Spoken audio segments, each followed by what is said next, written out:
අනුරාධපුර වික්ෂංග සෙනවියා පිරිවනේ විසු භික්ෂූන් වහන්සේ තමා රචනා කරලා තියෙන මහා නාම හිමි තමයි රචනා කරලා තියෙන්නේ.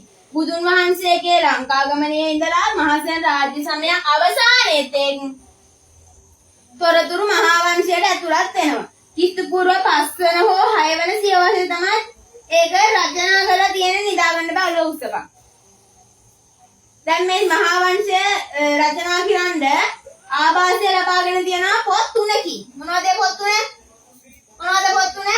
සීහල අට කතා මහා වංශයයි, උත්තර විහාර අට කතා මහා වංශයයි, විනය අට කතයි.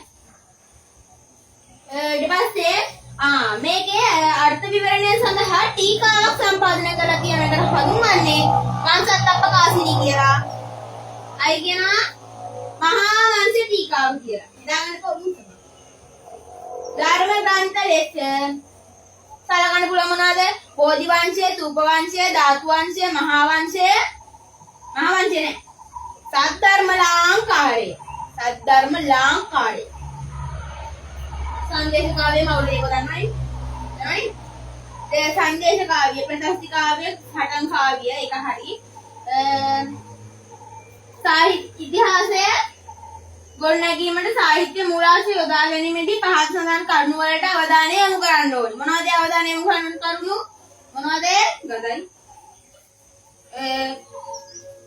මූලාශ්‍රය රචනා වූ කාලය, මූලාශ්‍රයේ කතුවරයාගේ අරමුණ, මූලාශ්‍රයට කරුණු සපයාගත් ආකාරය.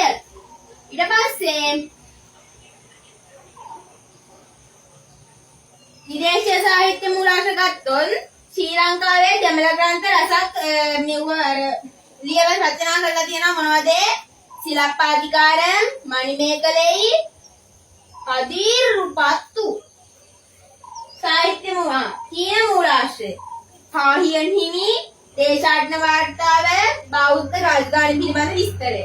අරාබි මූලාශ්‍රය, ඉබන් බතුතා දේශාටන වාර්තාව. පෘතුගීසි මූලාශ්‍රය රිබෙයිරෝගේ ලංකාව පිළිබඳ ග්‍රන්ථය. කියන්නේ රිබෙයිරෝගේ ලංකා ඉතිහාසය. ඕලන්ද මූලාශ්‍රය ෆිලිප්පස් බැල්ඩියස්ගේ කෘතිය ලංකා පුරාවෘත්තය. ඉංග්‍රීසි මූලාශ්‍රය රොබර්ට් නොකල්ස් එදා හෙළදිව.